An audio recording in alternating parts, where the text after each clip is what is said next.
Good evening, everyone.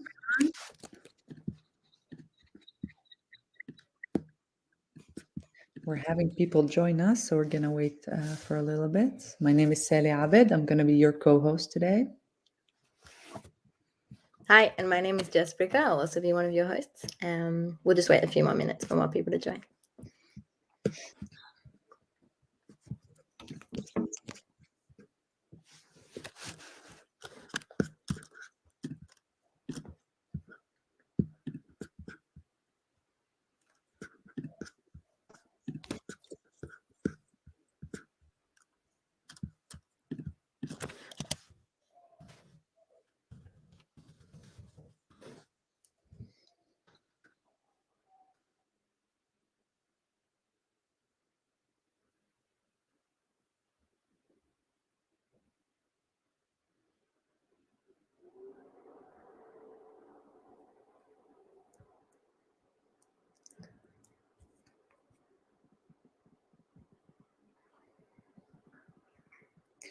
Okay, so we're having many people. Fun fact, almost 4,000 people signed up for this call.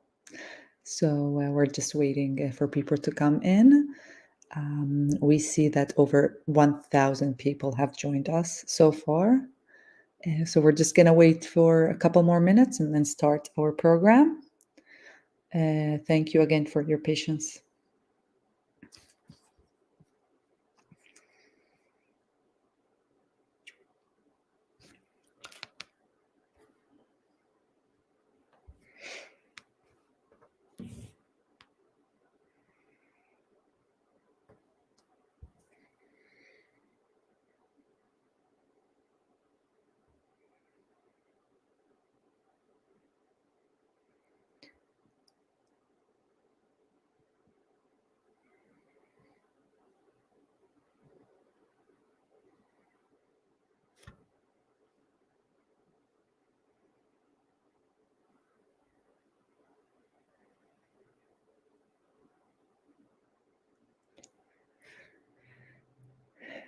All right. Renato, what do you think? Give us a sign when we should start.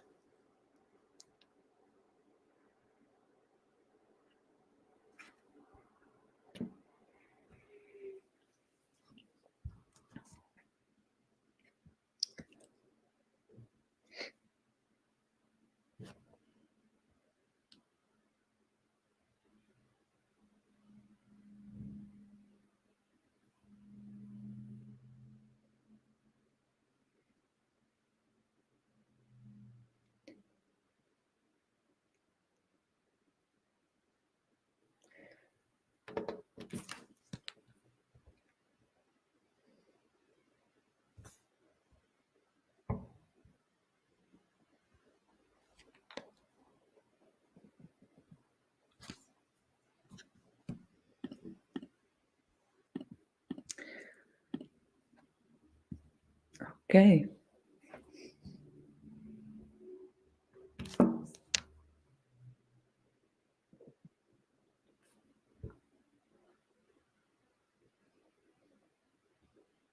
We're going to give it one more minute, 5 past, and then we're going to start. Thank you so much for your patience.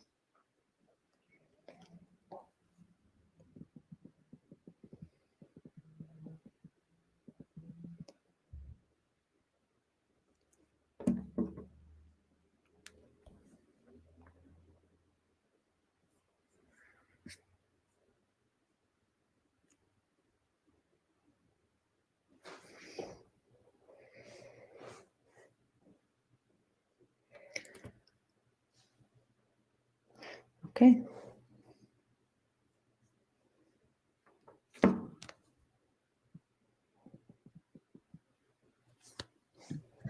Hi, everyone. Okay, so we will get started. Welcome to our webinar. My name is Jessica, and I am a member of the team at Standing Together in the English Communications and Resource Development team. And I'm Sally Abed. I'm going to be your co-host with Jess. I'm a member of the national leadership at the movement, and I live in Haifa. Actually, just yesterday, we held the largest protest so far that is calling for a ceasefire agreement to return the hostages and to stop the killing in Gaza. And I'm very, very proud to be a part of this amazing city that can really create these kind of mobilizations here in Israel. Um, And we're really, really grateful to have so many of you joining us today. And we've seen that a lot of you have already sent messages saying where you're from. And so we'd love if more and more people can send messages about where you're from. You can also ask questions here and there, and we'll try and get to them at the end if we have time. So for sure, feel free to share things about you and where this meets you. Today's webinar is titled, Where Do We Go From Here? So we'll be discussing how the past few months have met us, how we've reacted, and what we're building for the future. As I'm sure that many of you are aware, our society has been in a complete crisis throughout the war over the past few months. We have felt the effects of the horrific terror attacks carried out by Hamas on October 7th. And since then, we've witnessed Israel's attacks cause unfathomable levels of destruction and death and a catastrophic humanitarian crisis in Gaza, as well as extreme levels of violence and displacement in the West Bank. Alongside this, we'll talk more about that and what we've been doing with regards to that. And alongside this, we've also been watching as the international discourse has become increasingly polarizing, which we're sure that you've seen as well. And that's, I guess, what brought a lot of you here today is the polarization of the discourse and the things that we're all seeing online. On a personal note, I grew up in a very conservative right-wing Zionist community in Australia. One thing led to another, and I ended up living here. I've been living in Tel Aviv for the past 5 years, and I've been heavily involved in anti-occupation and peace activism on the left within Israeli society ever since. So this means I've been very exposed to the discourse around Israel-Palestine from both the pro-Israel side and the pro-Palestinian side, for lack of better descriptions. And as I'm sure that many of you have kind of seen both of these sides being increasingly polarized in this time. And while the discourse has been increasingly polarizing, what we've seen over the past few months has been truly shocking. And while it's clear that there's been a very, very crucial and important rise in awareness about the systematic oppression of Palestinians and the injustices in Israel and Palestine, the discourse has in many ways been very disconnected from the real lives of Palestinians and Israelis living here. And it's contained many problematic elements, such as a real lack of humanity, compassion, and nuance on both sides, as well as incitement against one another. As a grassroots movement of Palestinian and Jewish citizens of Israel working within Israeli society, we've seen just how much this problematic discourse actually harms the work that we've been doing rather than supports it. And we've been so overwhelmed by the amount of support that we've received from all of you and from the international community for our work and our messaging. And we feel that we've really managed to create kind of like a sense of community across the world with people who are choosing to see the humanity in everyone that lives here. And people who, like us, understand how crucial it is to build Jewish-Palestinian solidarity towards peace, freedom, and security for everyone during this time. I'll pass the mic to Sally. Yeah, I wanted to add, my own experience as a Palestinian leading a joint fight for freedom, for peace and justice. It is an extremely taxing mission, usually, and it has really become seemingly impossible after October 7th. We have been impacted by the Hamas attack as citizens. Dear ones, colleagues, and friends have lost loved ones. My parents are currently on the Lebanese borders under, also under the threat of being evacuated and getting missiles without any protection, of course, because we are in a Palestinian village in the north without protection. And while we are deeply mourning our people in Gaza and in the West Bank, as Palestinians in Israel, we're also facing persecutions, threats, incitements, and delegitimization within our own society that is deeply hurting and deeply traumatized, which is being capitalized on, which is being used by very, very radical, extreme right-wing leaderships and forces that are thriving on this kind of trauma and fear. In binational cities such as Haifa, we are walking streets that are becoming increasingly armed by civilians, and we're going to our jobs every day that are becoming increasingly hostile for us. It's really amazing to have been able to see the legitimization and the growth of Palestinian solidarity movement around the world. And it has been heartbreaking to feel like I had to fight my way into it and to fight over the legitimacy of my fight within that discourse. Um, I feel an immense privilege and therefore responsibility to speak up as a Palestinian in Israel to my society, Palestinian society in Israel, as well as Palestinians everywhere in Gaza, in the West Bank, in the diaspora, the refugees. Being part of a movement that can give me the platform, the space, the tools and resources, and the protection I need. Sometimes it doesn't work fully. There are limits of how much we can be protected as Palestinians here. But I really have that privilege that I need to be able to stand in front of hundreds of people, often several times a week, and talk about Palestine, talk about our truth, talk about our work. One of our most important missions in the movement is to extend this ability to as many Palestinians as possible in Israel, because we refuse to accept the fact that our humanity is up for debate, that our lives and dignity are up for discussion, that our right for justice and liberation are questionable or half-truth. But I also refuse to relinquish my responsibility from the society that I am part of, that I live within, the Israeli society. I have been working with people, with Jewish Israelis for years, organizing marginalized groups around social justice and equality issues. I deeply believe that only throughout connecting our struggles, building a joint action that connects all of our freedoms and rights, that we will be able to live in prosperity and peace, that we will be able to build the political will within the Israeli society to rectify our society, as well as build the will for peace for all of us on our shared homeland. And this is really the premise of standing together. And just before we start with our speakers, I want to just very briefly talk about what we do as Standing Together in a much wider sense. Standing Together actually just this month will turn 8 years old.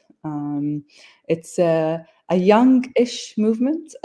We are really a movement that was built in December 2015, and we have the mission to build a new majority in Israeli society. We have the mission to organize people and organize people around a political current, a new political protagonist that really sees the connection between peace and anti-occupation efforts and between equality and social justice, and how we can do that through connecting the struggles, creating unlikely alliances, and imagining a new majority in Israeli society, both Palestinian and Jewish, who have the deep interest in ending the occupation and in peace and for equality and social justice.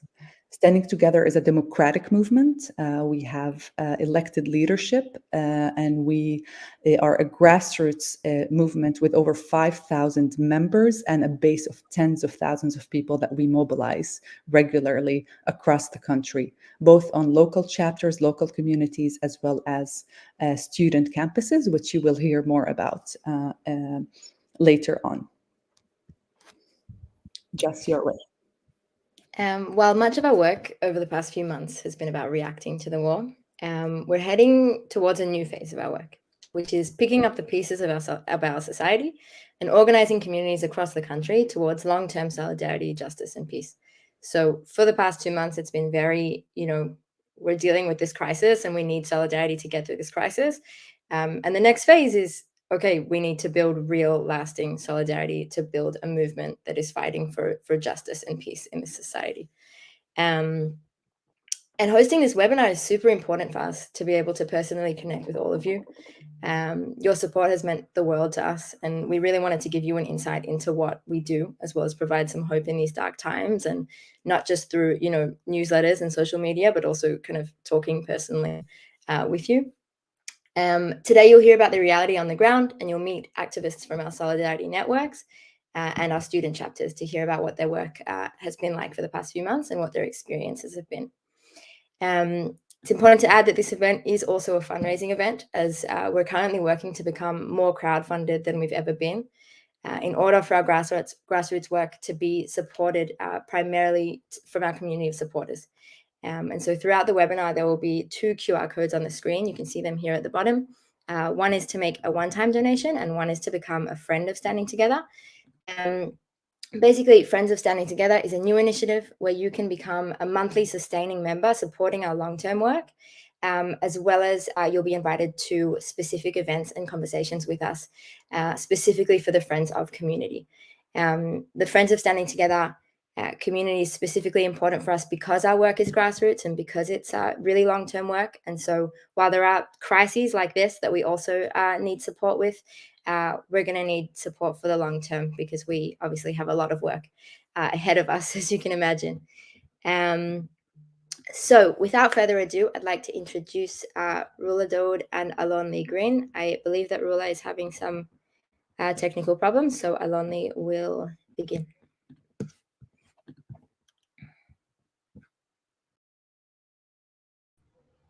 Sure. Hi. Good evening, everyone. My name is Alon Lee Green. I'm the National Co-Director of Standing Together with Rula Daoud, who is in Jaffa this evening. Hopefully she can come join us from her computer. And I wanted to start by telling you about yesterday evening. I had the privilege talking in our Jewish Palestinian rally in Haifa, calling for Israeli-Palestinian peace. It was the largest event since the war started, calling against this war, calling to go in a different direction. And I wanted to present the main message, maybe the most immediate and urgent message that we called for there in the rally. And it is that we must achieve a ceasefire agreement right now that will allow us to bring back the hostages, the Israeli hostages that are held in Gaza, alive back to Israel, and to end the killing of innocent people in Gaza. That's the very, very, very bottom line of what we called for yesterday evening, because we need to understand 70 days of war did not achieve, the returning of the hostages back home. 70 days of war achieved a lot of destruction, a lot of death. It achieved a lot of hatred and incitement, and it brought a lot of people from both sides into hating each other even more. But it did not bring us any kind of solution. It did not point on a solution of how to move further away from this terrible moment. So we called for 2 things yesterday. One is this ceasefire agreement, like one that was already happening for 1 week, because 70 days of war brought back 1 soldier that was held in Gaza alive back to Israel. But 7 days of a ceasefire agreement brought back 108 Israeli hostages back to Israel. And that's what we say in Israel, in Hebrew and Arabic. Agreements work. Diplomacy works. We need to turn into this direction, and it's a very important message. The other message is that only Israeli-Palestinian peace can achieve security. Only Israeli-Palestinian peace can be a solution to the dire problems we're all suffering from. But now I will try to maybe take us in a bit backwards and do a bit of a zoom out and talk about how this a bit more than 2 months been for us here. Honestly, it's been the darkest time of our lives. I think it's safe to say that fear, hi Rola. Fear really controlled every corner of our society. I think Jewish citizens are afraid, Palestinian citizens are afraid, Palestinians living in Gaza, in the West Banks, of course, they're afraid. And we woke up in the 7th of October to a terrible massacre Hamas committed. They slaughtered innocent women, children, men, elderly people. They kidnapped hundreds of people, and it was so scary. It was so unbelievable. We couldn't grasp what is going on in front of our eyes. We couldn't understand that the news that we're from our TV screens are actually real. And then the hours passed. We started to understand the magnitude of what's happening, and then our government started addressing Prime Minister Netanyahu, other ministers. They just started to address, the public, and went on press conference, went on TV, and they had no empathy. They couldn't hold even a little bit of the suffering, of the trauma, of the fear, of the pain. They couldn't offer condolences. They couldn't say that we were hurt. They immediately started talking about revenge, about destruction, about flattening Gaza, about bringing it back to the Stone Age. And it seemed as if this is the only possible way to deal with this terrible massacre and situation for them, and not to actually acknowledge the very tough situation of what we're going through. And then within the week and next weeks, the war started to go on in Gaza. A lot of destruction, a lot of innocent people started to die. Thousands of children have lost their lives in the bombings of Israel in Gaza. And then we saw that we're not only dealing with a war in Gaza, but actually there are a lot of different fronts of this war also waging in other areas. In the West Bank, where settlers raided Palestinian villages armed with guns, as if they're trying to create another violent front backed by the army. And then the ministers and the prime minister and a lot of parliament members from the coalition started to go on the 8 o'clock news, as if it's normal, saying that there are no innocent people in Gaza, that the children in Gaza of today are the terrorists of tomorrow, that the children we didn't kill in the war of 2014 are the ones that committed the massacre of Hamas in 2023. And it was endured. It wasn't disturbed by the host of the TV. It became something normal for them to say, as if it's completely normal to say that children are terrorists and they should die. And then we understood that we actually are in a war over the soul of our society, that we are fighting for the question whether we can remain human, whether we can remain human also in the face of our mixed society. The fact that 20% of the citizens of Israel are not Jewish. They're Arab Palestinian citizens. Yes, they are part of the Israeli society, but they're also part of the Palestinian people. Immediately, the government and the right-wing forces in our society started to portray this entire society, this society of Palestinians in Israel, as people that support terrorism, and Hamas as people that are backing terrorism, an enemy from within, starting, firing people from their workplaces, calling people that are just, writing something on their Instagram page about the children in Gaza, calling them into a hearing or a committee in the university, and then kicking them out of school. And we saw this political persecution becoming another front of this war. And what we understand in Standing Together, and I will finish my words and give it to Wula, what we understand is that we must win in this war, in this multi-frontal war. And winning in this war means that we need to start with presenting an alternative. We need to start with making the politics and the public discussion competitive at the moment. We cannot allow only the right wing to work and to push us into their very crazy and messianical vision. We need to put an alternative, a vision of our own. And this vision is a vision where every person that lives on this land is equal, is free, is living with independence. And yes, it's a vision of Israeli-Palestinian peace. And for that, we need to end this war, and we need to move forward into the only direction that can really bring us true security, and it is peace. Thank you, everyone. I hope we can answer a lot of the questions you have for us tonight. And Rula, please.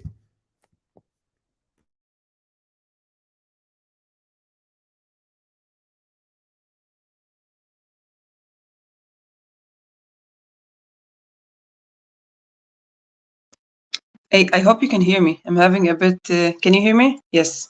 So, hi everybody. Thank you all for joining us and taking time to come and listen to us and hear about our message and what we are doing. My name is Rula Daoud. I am the National Co-Director of Standing Together. I am part of the 20% that Alonli talked about, the Palestinian citizens of Israel. I am a citizen inside of Israel, but I am also a part of a bigger people, of the Palestinian people. Some of them living in the West Bank, some in Gaza, and some in the diaspora. And I'm part of Standing Together because living for so many, I think, who come from or as part of minorities, it's much harder to be a minority in one place. And we all know what kind of racism we face in daily life and in daily issues. And inside of the Israeli society, although of the racism we have and we live through, I've chose like many people inside of Standing Together to be part of a political movement, a movement that understands the complexity of having two identities, of being part of a national minority, but also being part of a society that I live in, I work in, I go to school in, I was raised in. And I joined Standing Together in because I believed that the work we must do in order to change our lives, in order to come to a real peace, Israeli-Palestinian peace, is something we need to do inside of the Israeli society. And that is the first society we need to impact in order to have real change in our politics. Because I believe that what we do and what we must do first is build a political will within the Israeli society that can help us bring real politics. The 7th of October was a beginning of a different discourse. It was a very dramatic moment for too many people living inside of Israel. I think for all the people living inside of Israel, but the same for people living in Gaza. And the complexity of having two identities means also that you have too much pain at times of war. I have pain for people I knew who got murdered in the south, people who were abducted, and the same for people who are dying right now in Gaza. That for some of them, we have family members inside of our movement and inside of the Palestinian community who lives inside of Israel. And being part of a movement, a Jewish Palestinian movement, means understanding that pain and realizing that that pain is shared to both of us. And also realizing that in order to stop this pain, we need to work together to bring a different reality. And we need to bring different ideas and different discourse to our society that will build different politics. Since the 7th of October, our government, the Israeli government, only did one thing, which is bombing Gaza. And it's been bombing Gaza for more than 70 days. And seeing the horrific pictures, the kids being killed, the numbers, I think, may come to 20,000 people, means that we need a different discourse and we need a change. And we need a politics that speaks about how we live in life of security for both of us, in life of freedom for both of us, and in independence for both of us. And I think one of the most things that is missing in the discourse, because we understand that fact, people who live in Israel, Palestine understand that fact, is that there are two people living in Israel, Palestine. I call this place my homeland, Alonli calls it his homeland. And both of us, this is the home we know. And the thing that is missing that we realize, but is really missing from the discourse in international and abroad communities, is that there are two people living in Israel, Palestine. We have the Jewish Israeli people, and we have the Arab Palestinian people. And both of us deserve safety, deserve freedom, deserve liberty, and deserve independence. And in order to have both things, in order to have all of these things to both of us, we need to have politics that speaks about peace, peace to the people, to people who are living here, because we have lived too many wars and the outcome have never changed. And the politics inside of Israel, the government, the Israeli government right now is talking about only having an internal war.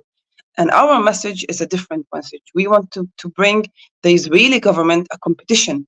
We want to give competition to these politics and to speak about real safety for the people living inside of Israel, and also real independence for the Palestinian people living in Gaza and the West Bank. And that is the main message we are talking about right now. I think that is one of the biggest messages you can also give and shout out loud from Standing Together, from the people who are living the reality of the Israeli society.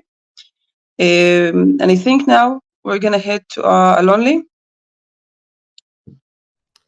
Yeah, we're gonna move now into showing you a little bit what we've been doing in the last 2 months, and it starts with a little clip.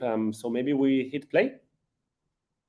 In the past weeks, in the midst of the darkest times of our society and the history of our two peoples, the extremists have taken the opportunity to plant more fear, more pain, and more hate. They have a very clear plan: revenge and eternal war. But we also have a plan. We have led the Jewish Arab Solidarity Watch network in 12 cities and areas in Israel, with nearly 7,000 activists that led more than 120 activities. We have helped impacted communities in the South, visited medical staff in hospitals, paid our condolences to bereaved families, and cleaned our streets from racist and hateful sayings. We established the support hotline that supported hundreds of people who went through political persecution, racism, and even when they were simply afraid to get out of their house. We have trained over 100 activists and local leaders across the country. On social media, we're mobilizing people to amplify our message. With over 100,000 digital actions that reached millions of people. Every day, we are envisioning how our society can look like. A society based on solidarity, on equality and partnership. A society that builds a future for peace, for security and prosperity. This is not simply the ideal future that we're talking about. It's also the only possible one.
Sally, yeah, we're gonna unmute you. Sorry.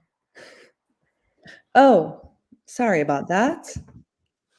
I apologize for that. Hi, sorry about being muted.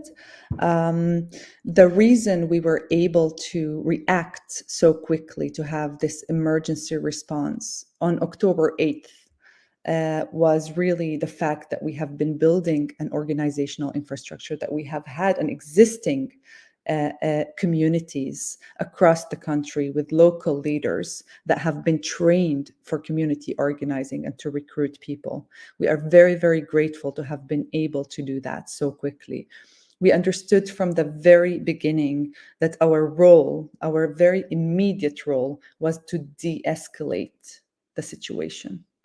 to de-escalate the violence, to de-escalate and provide as much support as possible for our activists and for the communities that don't have a space, that didn't have a space to really contain the pain for both peoples, and to really be able to express our solidarity and express our concern over the developments within our society.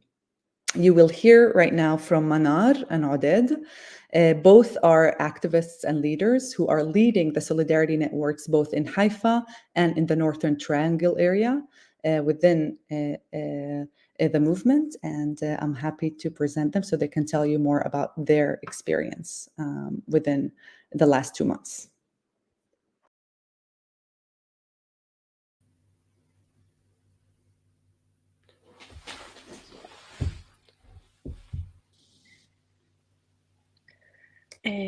Hi, my name is Manar Kedan, and I am a regional coordinator for the solidarity networks in my area in the Northern Triangle.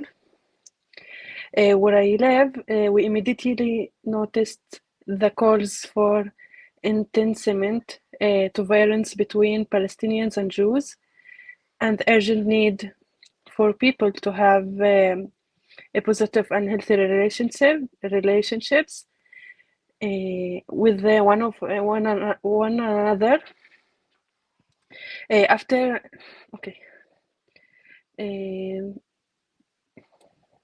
After the 7th of October, we all reach a new crisis. And the complexity of the intervenence of our lives and different identities reach new heights. We understood that the way to prevent more tragedies is through solidarity, peace, and equality. I didn't know the members of the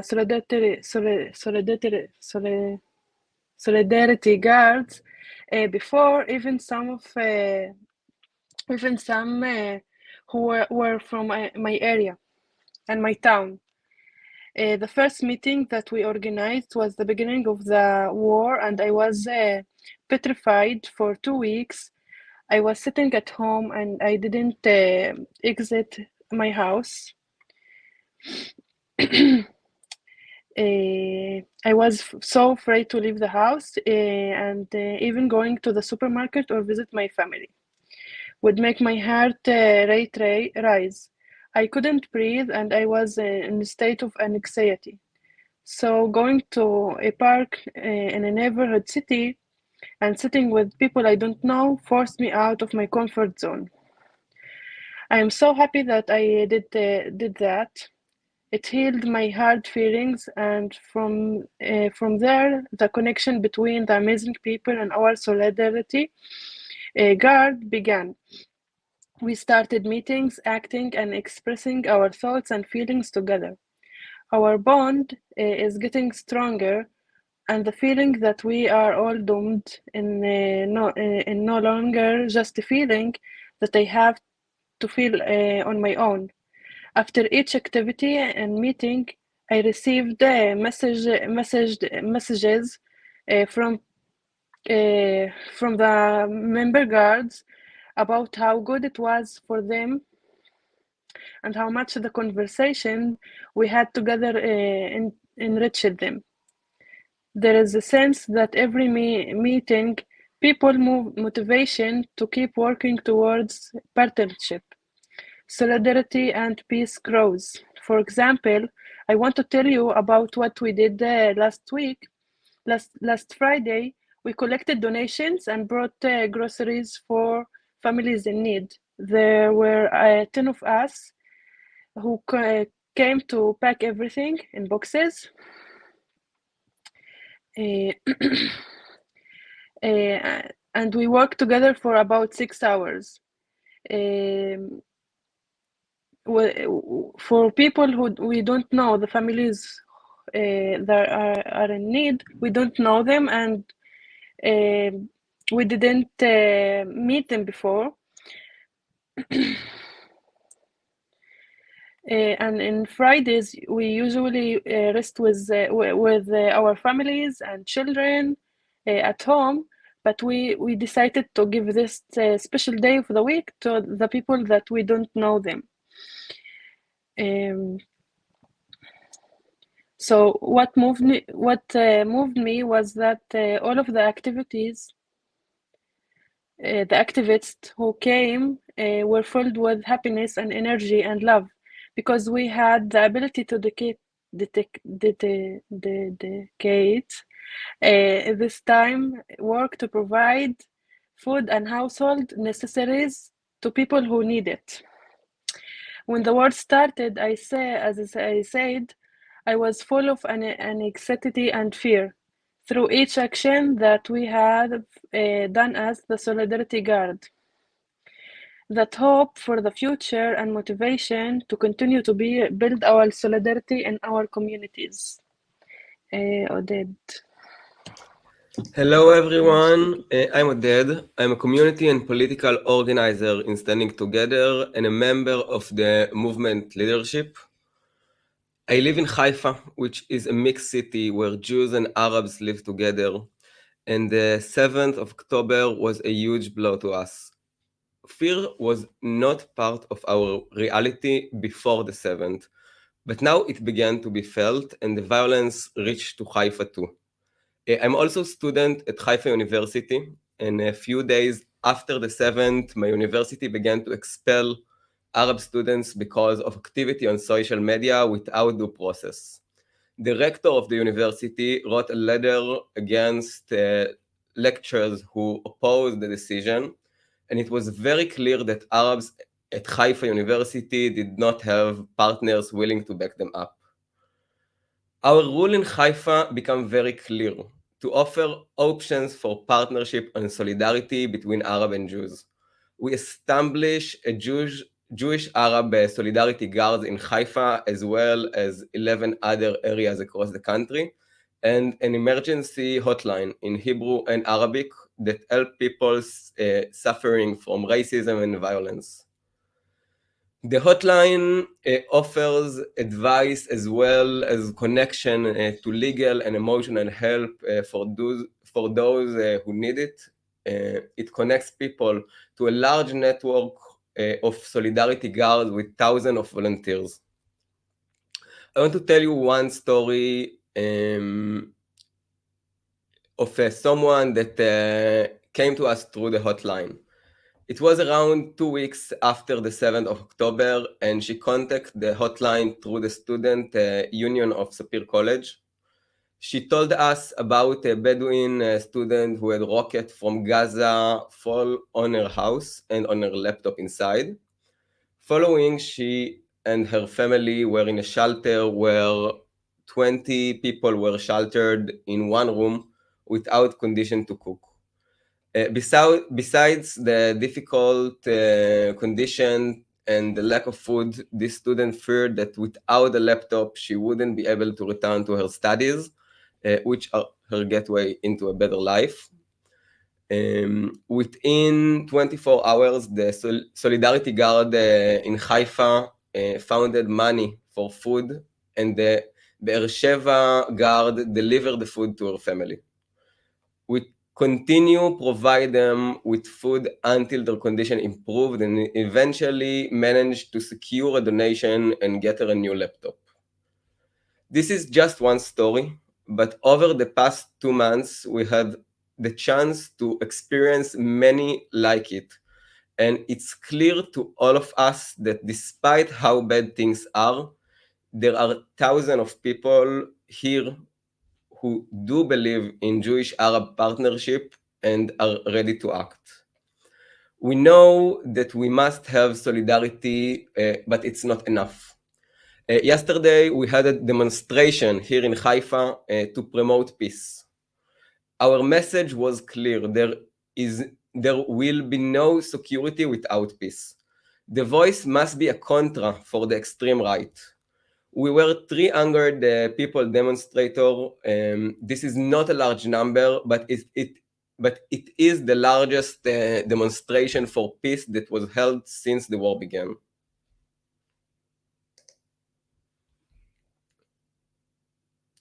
Thank you.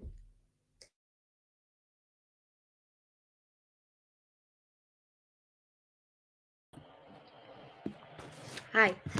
Thank you, Manar and Oded. Thanks to the support. I mean, since the beginning of the war, we obviously had to, crazily increase the amount of activities that we had across the country, and with that, we needed a lot more resources. And thanks to the amazing amount of support that we've received so far, we've been able to hire more Solidarity Network coordinators around the country. So it's really as a direct impact of people's donations that we're able to open more solidarity guards, that we're able to put more people in charge of running these solidarity networks, and to really have the means to continue to do this and to continue to grow. And right now we're doubling down on our organizing efforts. We are hoping to just continue to skyrocket these networks, to continue to increase the amount of activities that we're doing in cities. And with that comes the need to employ more people and bring more people into our movement that can take full responsibility over that. So if you are willing or able to donate, I would really appreciate it. Here on the screen, you can see a one-time donation QR code, and we've also sent a link to the chat. And as well as that, you're able to join the Friends of Standing Together through the other QR code and other link that you'll see as well. The next little section of our webinar is focused on our student chapters.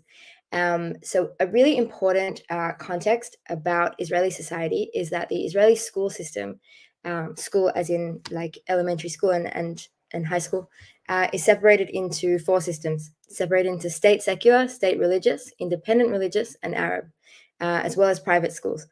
So due to this really intense kind of segregation of the school system, what happens is that at university and college, many Jewish and Palestinian citizens meet for the first time. And what that means is that universities are a really, really great opportunity to actually introduce Jewish and Palestinian citizens to each other and create a shared society in that sort of melting pot of a university. And it also comes with a lot of challenges. In recent years, student campuses have been deeply depoliticized within Israeli universities and colleges. The right wing has become increasingly influential over the student unions, and that impacts the type of politics that can actually exist on campus. So like many places around the world, campuses are sort of like a hub for left-wing activism, which is very much not the case here. And since the 7th of October, university campuses have become very, very central places for incitement to violence, as well as political persecution, specifically of Palestinian students, and also of Jewish students who promote anti-war messages. So universities have really, really become a hotbed for all of the sort of political persecution and violence that we're seeing. And there's very tense environments on universities these days. Standing Together has one of the largest networks of left-wing student chapters, consisting of over 600 students across 14 student chapters across the country.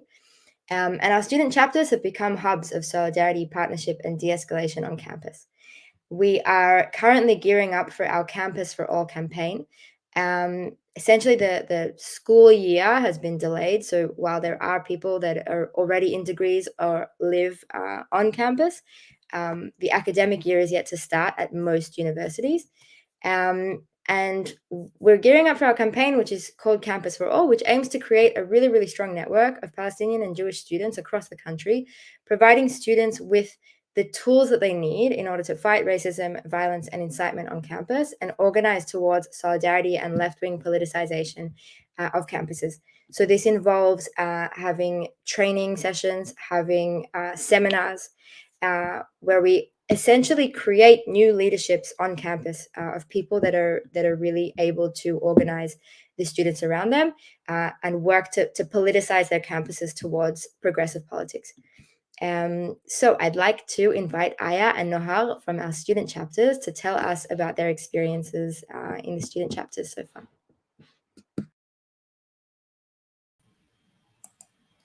Hello and welcome. It's a pleasure to meet all of you. My name is Aya Khatib. I'm from a small village in the north of Israel. Now I'm studying in the Hebrew University of Jerusalem and living in Jerusalem. I study occupational therapy, and throughout my study, I met a girl who is also part of Standing Together chapter at the Hebrew University. She invited me to their meetings. And I first thought to myself, why would I go? That must be a Jewish kind of meeting. I won't be able to express myself as I want. However, I went because I was curious in the meeting, what would they talk about? So in the meeting, I was kind of shocked of the amount of people there who talk freely about the occupation, about human rights, which, by the way, it's not a common topic to talk about in university. When I first started to study in university, I imagined that Arab student would be in one corner, the Jewish student would be in the other corner.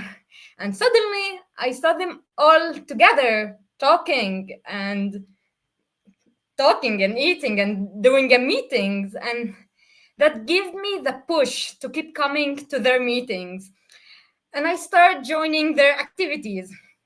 And by the way, this summer I went to a Standing Together seminar, Wi-Fi, which include only Palestinian students, which was very interesting, by the way, and significant space where we were able to talk freely about our problems and struggles and what we're facing in the university, in the environment in general. We all faced the terror event of the 7th of October. However, since the 7th of October, the voices of racism and violence got louder.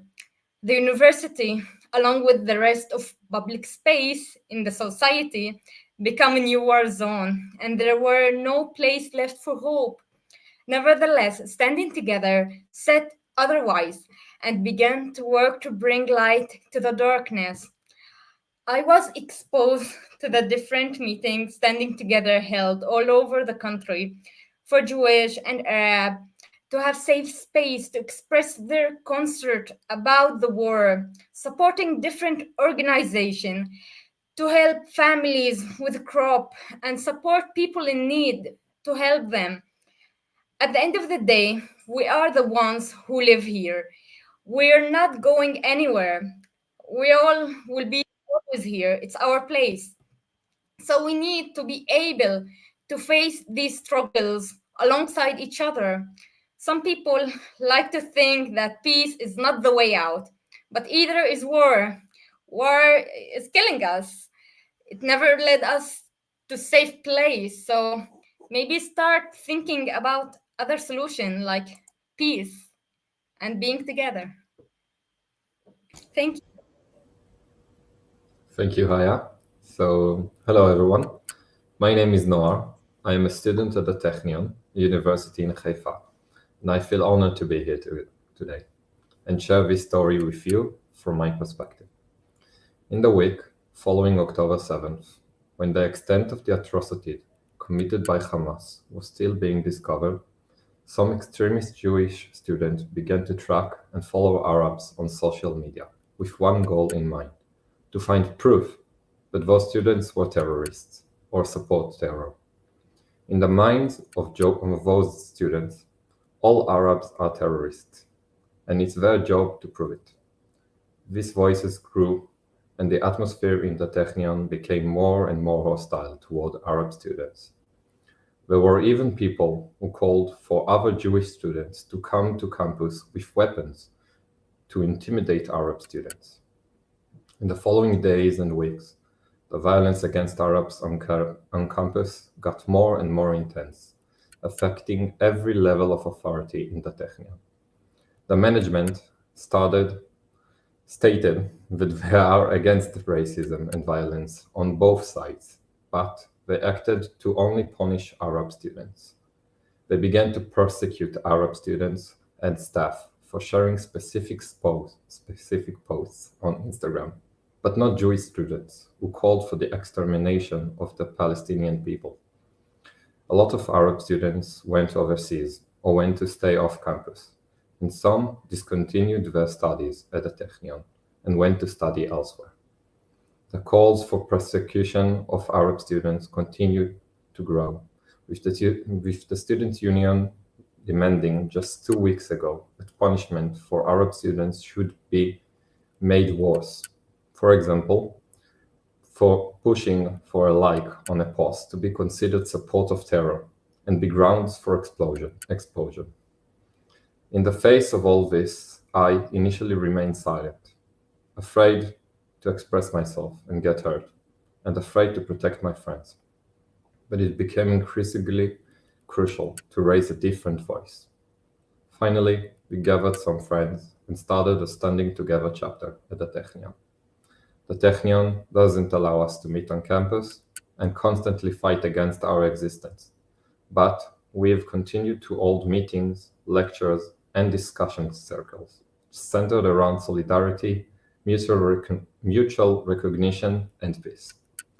We are creating safe spaces for Arabs and Jews to come together, allowing people to share in the mutual pain for those killed in Gaza and in Israel. I must admit that the fear has stayed with me. Fear that I'll get kicked out of my studies, that I'll be threatened, that I won't be able to protect myself or my friends in the student chapter. But this fear is dwarfed by the much bigger fear of living in a society where political persecution and murder are the norm and not the fringes. Our student chapter is small, but is full of people who are the best our society has to offer. We are working every day to create a better Technion for future generations, so that maybe 10 years from now, a Technion with racism, segregation, and discrimination will be unimaginable. Thank you.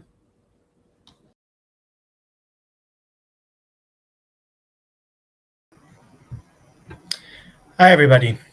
I'm Nadav, and first of all, I want to say I am so moved to see how many people have chosen to join this talk today. We have thousands of people on this talk, and more people have been joining our movement every day.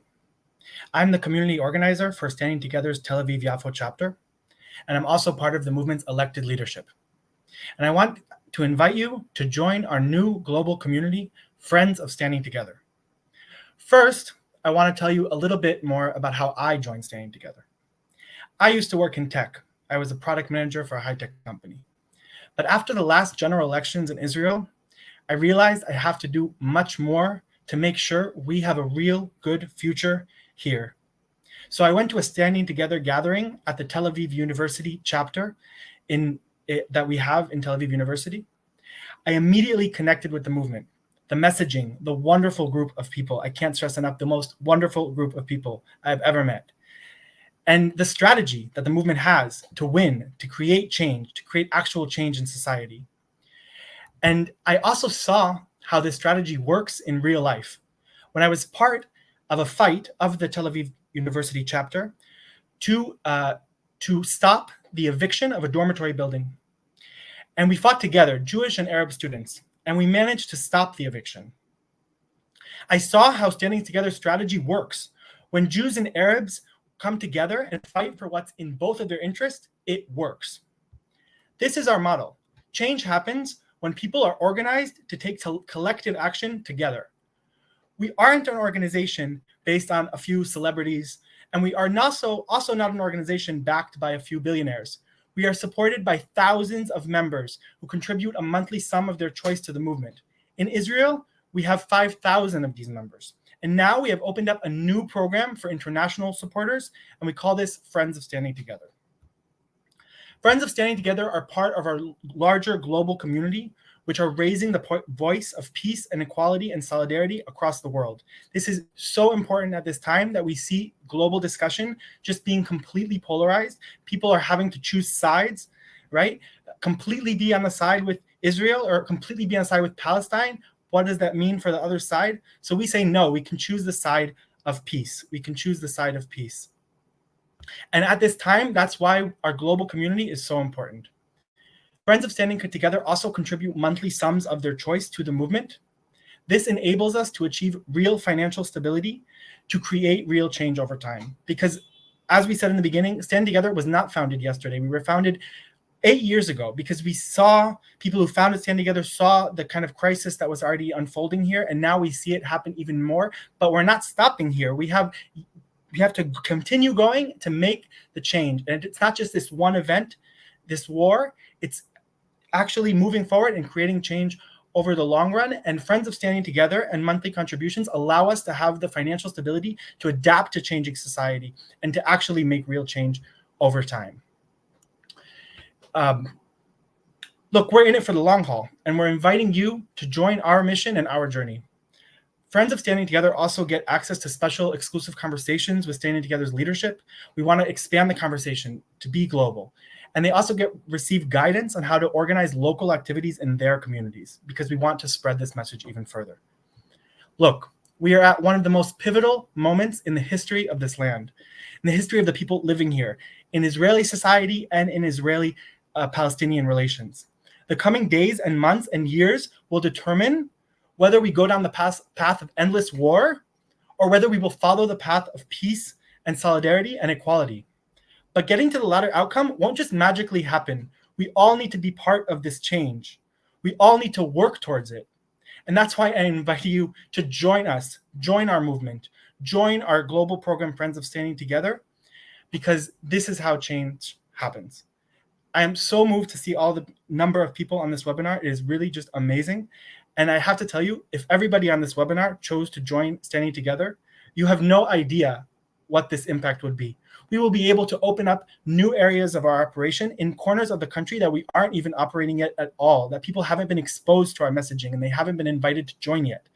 And if all the people on this webinar join Friends of Standing Together, we'll be able to amplify our messaging online. We'll be able to create campaigns on the street, on billboards, and to spread the message of hope. We'll be able to organize more mass conventions than we have till now and be able to grow our movement even further. I can't stress enough how important this is. This is the time to act, and you can make a real difference by joining Friends of Standing Together. I promise you, if you want to achieve the type of change that we are talking about here, there is no better place for you to join and to contribute. We are the largest Jewish Arab movement on the ground here. We work tirelessly, thousands of volunteers every single day, but we can't do it alone. We need your support. We need you to join us. You can join by scanning the QR code on my left or right, and you can join by clicking the link in the comment that Tal has sent in the comment section. You can even Google join Friends of Standing Together or Friends of Standing Together, and you'll find us. And we're asking you now to consider joining Friends of Standing Together. You choose the sum of your choice. We understand that people have, different abilities, and that's what's important for us, is having more people join and having more people spread the movement across the world. If you have the financial ability to contribute a larger sum, we ask you to do so. If not, we welcome you, and we welcome anyone's support, and it's absolutely amazing. We know, so this is our program, and we're so excited about launching it. We launched it only three weeks ago, and we already have over 900 people have joined. And I see on this webinar, as we're talking, I think we're getting close to 100 people joining Friends of Standing Together. And this is just so heartwarming. And we want more. We want to spread our message more, and we want to be stronger movement, because we have to make change right now. This is the time. So thank you so much for being here. Thank you so much for taking an hour of your day and listening to us and being part of this conversation.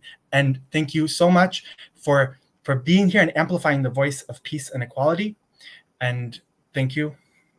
I will pass it on over to Sally and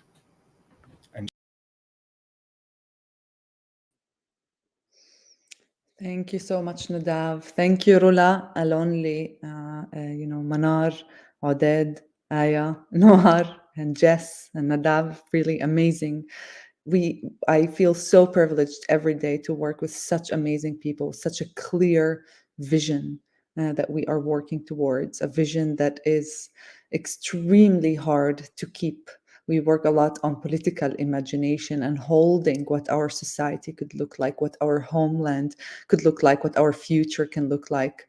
Right now, we are calling for a ceasefire agreement, and we are envisioning peace, a word that is not very easy to hold for many Palestinians around the world right now, and Palestinian liberation. It's almost too soft of a word. It's too empty, perhaps naive, facing the atrocities that we are enduring as Palestinians, and really acknowledging and understanding our collective drama and decades long of violent, oppressive, reality under Israeli control that has taken the lives of so many of us. And really, it's almost a word that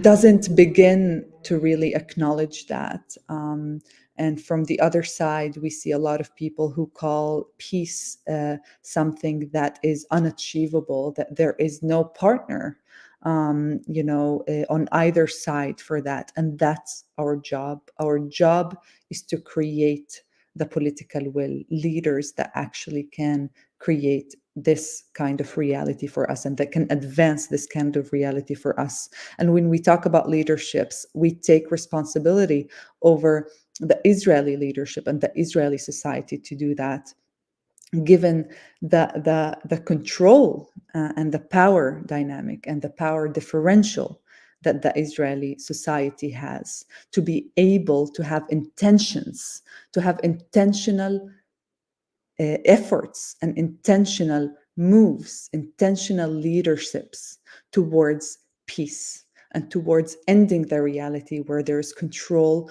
over millions of people, which cannot be sustainable, which is not moral, and which in many ways, it's just impossible to sustain. And we saw that in the last 2 months. And let's remind ourselves, and this is really my closing remarks, where we are right now. We are at a point where there are millions of Palestinians and millions of Jews who live on this land. We have millions of Palestinians without citizenship, enduring unfathomable pain. And we have millions of Jewish Israelis with a leadership that is taking them nowhere, into an endless war and cycle of violence without any regards of their safety. And the next time you engage in a conversation about our homeland, our home, about our lives, please remember, if you are advocating for Israel, please speak up against the Israeli government. It's not the same thing. Israel is not its government, and Israeli people are not their government or their leaderships. And understand that Palestinian liberation and freedom is absolutely necessary for Jewish safety within our homeland. If you are pro-Palestinian and you are fighting for my people and our people's liberty, first of all, thank you. The world is finally hearing us after many years of delegitimization and marginalization of our voice and our shouting out. But please, please understand that we have the responsibility now, that we have the platform, that we have the popular demand. We also have the responsibility for radical empathy. We have the responsibility to acknowledge the humanity of the Israeli people. And I'm not saying that very lightly. I'm not saying that very lightly. It's an extremely hard task to do. It's an extremely hard task for a Palestinian to acknowledge the humanity of the Israeli Jewish person right now.